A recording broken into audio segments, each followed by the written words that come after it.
हमारी पार्टी के राष्ट्रीय अध्यक्ष चौधरी अभय सिंह चौटाला जी ने और माजरा साहब ने पिछले दिनों राष्ट्रीय कार्यकारिणी की मीटिंग जो हमारी हिसार के अंदर बुलाई थी, उसके अंदर एक अहम फैसला लिया गया था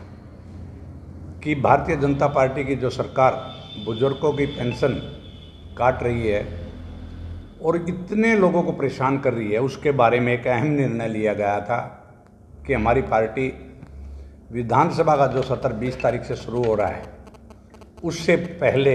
20 तारीख को ही हमारी पार्टी ने निर्णय लिया था कि हम सभी बुजुर्गों को हरियाणा के अंदर जितने बुजुर्गों की पेंशन कटी है उनको लेकर के पंचकुला के अंदर एक विरोध प्रदर्शन करने के लिए पार्टी के निर्देश दिए गए थे। और उस कड़ी में हमारे सभी कार्यकर्ताओं ने, पूरे प्रदेश के जितने भी कार्यकर्ता साथी हैं, उन्होंने इतनी मेहनत की कि एक एक डाटा निकाला भाई किन बुजुर्गों की सरकार पेंशन काट रही है उसके ऊपर। लेकिन जब कहते हैं ना, चौधरी अभय सिंह चौटाला जी ने जो एक अल्टीमेटम दिया था 20 तारीख तक या तो पेंशन बढ़ाएं और पेंशन दे,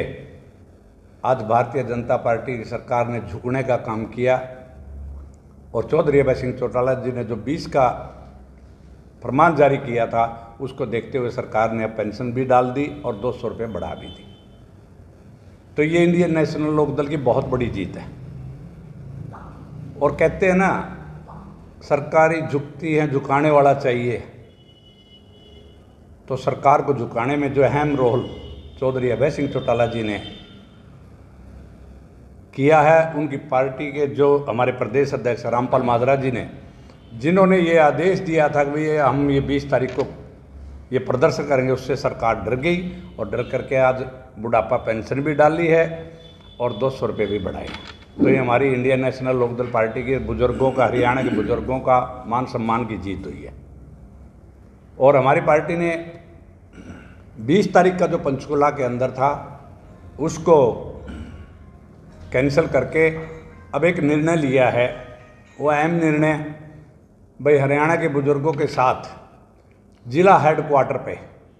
20 तारीख को ही एक जश्न, कार्यकर्ता हमारे सभी इकट्ठे होकर के एक जश्न मनाएंगे, ताकि बुजुर्गों की जो जीत हुई है, जो अभय सिंह चौटाला जी और माजरा जी के आदेश अनुसार जो सरकार झुकी है, उसके एवज में हमारे सभी साथी 20 तारीख को एक प्रोग्राम करके उसमें खुशी मनाएंगे इस बात की कि भाई सरकार को झुकाने वाला चाहिए और वो सरकार झुकी है। आपने ये एक मुद्दा है, पेंशन का नहीं है, चाहे कर्मचारी है, चाहे आशा वर्कर है, चाहे स्वास्थ्य की बात है, चाहे शिक्षा की बात है, हर तरह से हाहाकार मची हुई है। और हमारे पानीपत के अंदर तो आप देख रहे हो कि जो कार्य, क्या ये कहती है सरकार हम इसको 6 महीने में पूरा कर देंगे, और 2-2, 3-3 साल तक कार्य पूरे नहीं हो रहे हैं। आज जीट रोड पे जो चौड़ा करने की बात है, कितने समय से इसको पूरा करने का वक्त था, लेकिन नहीं हो पाया। निश्चित रूप से इसके लिए भी हम प्रदर्शन करेंगे। जो शहर की अंदर जो लोगों को परेशानी हो रही है, जनता जितनी परेशान है पानीपत की, उसके लिए भी हम आंदोलन के लिए करेंगे और लोगों के साथ खड़े हैं। और उसका पूर्ण रूप से जनता का जो आशीर्वाद हमारे साथ है, उसमें मैं पूरी पानीपत की जनता का भी धन्यवाद करता हूँ इस बात के लिए कि जो भी इंडियन नेशनल लोकदल ने हमेशा लड़ाई लड़ी है, उसमें जनता ने पूरा साथ। ये जो शेर हरियाणा भावी सीएम हम कह सकते हैं कि अब की बार कोई ताकत नहीं रोक सकती। वो कहते हैं ना कि भाई कोई आदमी पद होना ही ज़रूरी है। शेर हरियाणा भावी मुख्यमंत्री अभय जी ने साबित कर दिया, ना तो एमएलए है ना एमपी हैं, लेकिन अपनी धाड़ जो उन्होंने मारी, सरकार झुकी, हिली और गुजरों बूढ़े आदमियों का जो सम्मान पेंशन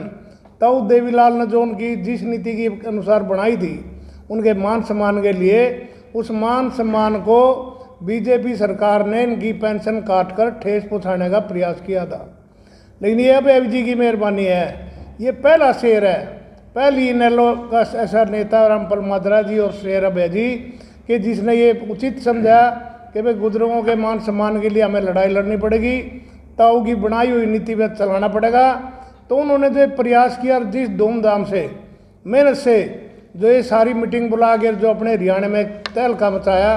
इससे सरकार 20 तारीख के प्रदर्शन से घबरा कर उन्होंने पिछली डेट से ही 1 नवंबर से ही सारी सबके ऑर्डर, ये बेकायदा कल ऑर्डर जारी हुए हैं और लोग हमने जो लोग तैयार किए थे तो भाई पंचकुला चलना है, वो बड़ी खुशी से कह रहे हैं कि जी अभय जी का धन्यवाद, कब चलना है, हमारी तो पेंशन ही आ गई। तो ये बहुत बड़ी भाई साहब एक उनकी मेहनत का फल मिला है और बुजुर्गों में मान सम्मान की जो बढ़ोतरी हुई है, इसके लिए हम तो भाई शीर्ष कमान का, अभय जी का, रामपाल माजरा जी का और पूरी पार्टी का धन्यवाद करते हैं। चौधरी अभय सिंह चौटाला जी ने हर पल विपक्ष की भूमिका निभाई है। हमारे 2 विधायक होते हुए भी और कांग्रेस के 37 विधायक होते हुए भी विपक्ष की भूमिका कांग्रेस नहीं निभा रही, आज इंडियन नेशनल लोकदल निभा रही है। तो आप देख रहे हैं कि हर जगह जहां भी कुछ गलत फैसला होता है वहां चौधरी अभय सिंह और इंडियन नेशनल लोकदल का एक एक उनका कार्यकर्ता, उनका साथी उनके साथ कदम से कदम मिलाकर खड़ा हो जाता है। ये ताकत इंडियन नेशनल लोकदल की है।